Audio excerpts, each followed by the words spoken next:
Hello friend, Assalamu alaikum. Once again I am back with another new reaction video, and today I'm gonna react on Indonesia versus Netherlands army strength comparison. Okay, Netherlands and Indonesia की आर्मी को comparison करने वाले हैं हम लोग.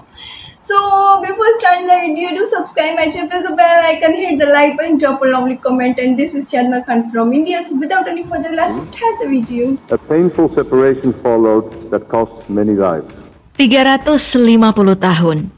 Konon, selama itulah Indonesia dijajah Oh my god, oleh Belanda 350 years berdasarkan ago, apa yang kita ketahui bersama dan apa yang diajarkan di sekolah. Pokoknya dalam lebih dari 3 dekade ya, nenek moyang kita diperangkap dalam status yang menyedihkan. Sekarang Indonesia telah bangkit secara mandiri dan diakui oleh dunia. Tidak terkecuali Belanda yang bahkan meminta maaf atas penjajahannya di masa lalu. And I do so in the full realization that the pain and sorrow of the families. Pengakuan Belanda terhadap Indonesia tentu saja bukan tanpa masalah. 78 tahun pasca proklamasi dibacakan oleh Bung Karno, Indonesia telah berkembang pesat. Mulai dari politik, ekonomi, dan kekuatan militer. Kemampuan tentara kita bahkan tidak kalah jauh dari Belanda. Dan mungkin saja lebih baik.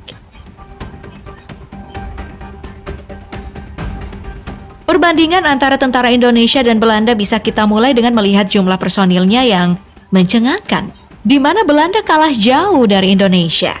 Dari data yang didapatkan, personil militer Indonesia mencapai 1.080.000 personil. Jumlah ini terbagi dalam 400.000 personil aktif, 400.000 personil cadangan, dan 280.000 personil paramiliter. Dalam pembagian trimatra, Indonesia memiliki 300.000 angkatan darat, 75.000 personil angkatan laut, dan 40.000 Indonesia has personil angkatan udara. Sedangkan Belanda jauh lebih minimalis karena cuma 1/24 dari tentara Indonesia, yaitu di angka 45.000 total personil aja. Total personil ini kemudian terbagi lagi ke dalam 35.000 personil aktif, 5.000 personil cadangan, dan 5.000 personil paramiliter. Dalam pembagian matra, Belanda cuma memiliki 24.000 personil angkatan darat, 7.500 personil angkatan laut, dan 6.550 personil angkatan udara. Sedikitnya personil yang dimiliki Belanda tidak terlepas dari jumlah populasi mereka. Indonesia memiliki populasi sekitar 277 juta jiwa, sedangkan Belanda hanya 17,4 juta jiwa.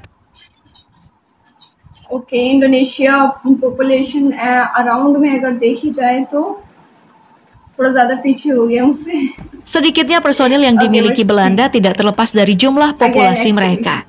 Indonesia memiliki populasi sekitar 277 juta jiwa, sedangkan Belanda hanya 17,4 juta jiwa. Angka populasi Belanda bahkan jauh lebih kecil daripada penduduk Pulau Sulawesi, yaitu 20,34 juta jiwa. Nah, namun ada fakta miris nih, di mana meski jumlah kita lebih banyak, gaji personil militer antara Indonesia dan juga Belanda jauh berbeda. Di mana Belanda jauh lebih tinggi. Gaji militer Indonesia paling rendah itu di angka 3,8 juta dan paling tinggi di angka 43,2 juta rupiah. Sedangkan Belanda gaji militer di sana paling rendah ya, di kisaran 5.423 euro atau 90,7 juta, dan yang paling tinggi di angka 8.801 euro atau 147,2 juta rupiah. Angka ini jelas fantastis karena gaji paling tinggi di Indonesia bahkan gak sampai setengah dari gaji paling rendah tentara Belanda itu.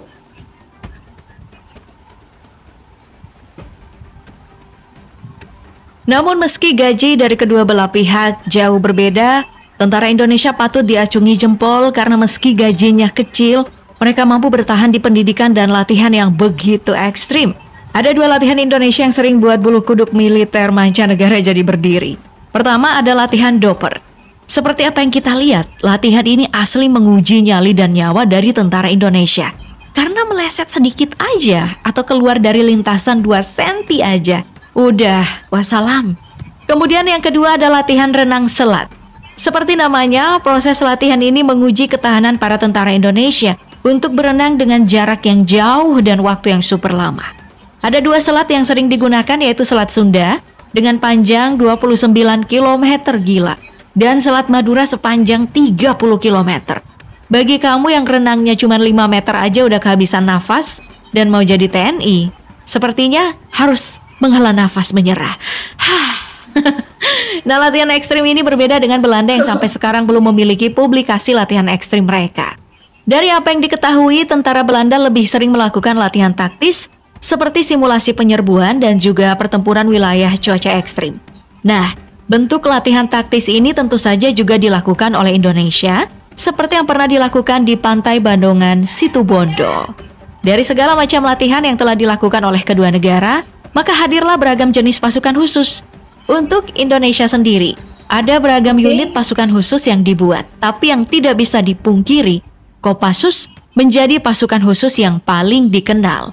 Unit ini dibentuk di tahun 1952 dengan tujuan penanganan berbagai macam misi, mulai dari operasi khusus rahasia, anti-gerilya, pengintaian special force for special units khusus, perang konvensional, operasi intelijen, pembebasan sandera, sabotase, hingga aksi anti-teror. Dalam mengemban tugas selama unit yang dikenal sebagai pasukan Baret Merah ini dibentuk, setidaknya sudah ada 17 misi yang dilakukan dan semuanya ada dalam negeri.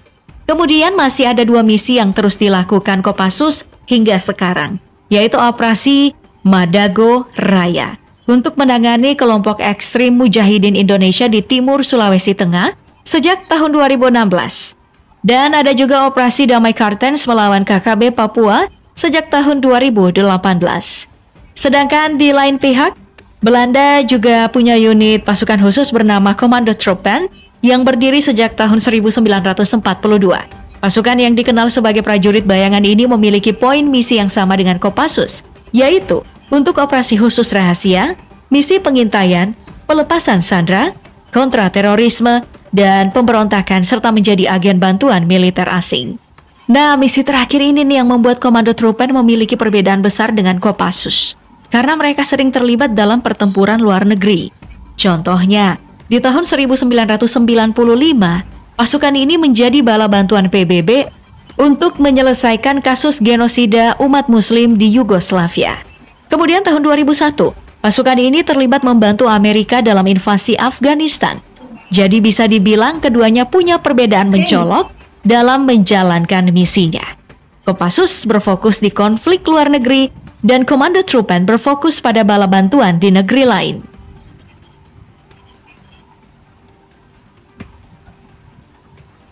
Setelah membahas persoalan jumlah dan juga unit pasukan khusus di antara kedua negara, tentu kita tidak lupa untuk membahas senjata yang digunakan oleh tentara Indonesia dan juga Belanda. Untuk membahas hal ini kita bisa membagi ke beragam jenis persenjataan. Mulai dari pistol, Indonesia menggunakan Pindad P1 buatan dalam negeri, dan juga Glock 17 dari Austria. Di lain pihak, Belanda menggunakan pistol yang sama yaitu Glock 17. Kemudian untuk assault rifle yang merupakan senjata untuk penyerbuan dan pertempuran jarak menengah, Indonesia menggunakan SS2 dari dalam negeri dan AUK dari Austria. Sedangkan Belanda menggunakan Hecker & Koch HK417 dari Jerman. Lalu ada shotgun, senjata dengan daya hancur tinggi untuk pertempuran jarak dekat. Indonesia menggunakan SPAS-12 pabrikan Italia, sedangkan Belanda menggunakan Mossberg M590A1 buatan Amerika. Kemudian ada sniper untuk para penembak jitu. Indonesia menggunakan SPR-3 dari dalam negeri dan AWM dari Britania Raya. Sedangkan Belanda menggunakan Barrett M82A1 dari Amerika Serikat. Berikutnya, ada pelontar granat yang digunakan untuk penyerangan skala besar. Indonesia mengandalkan M203 hasil kerjasama dalam negeri dan juga Amerika. Kemudian Belanda menggunakan M320 dari pabrikan Amerika. Untuk penunjang perang modern, tidak lupa kalau kedua negara ini sudah dilengkapi dengan pasukan drone. Indonesia menggunakan MQ-9 Reaper dari Amerika Serikat, ditambah dengan drone kreasi anak negeri seperti Mini B, dan elang hitam. Sedangkan Belanda menggunakan Webs 3 dan RQ-21 Blackjack dari Amerika. Dari seluruh persenjataan yang digunakan oleh kedua belah pihak, bisa dilihat Indonesia masih lebih unggul dalam bidang pembuatan senjata dalam negeri, sebab Belanda masih mengimpor semua senjatanya. Nah, selain senjata, kedua belah pihak ini jelas dibekali dengan seni bela diri masing-masing.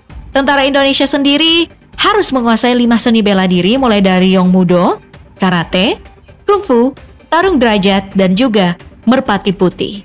Kemudian, untuk tentara Belanda menguasai Judo, Kickboxing, dan juga Taekwondo.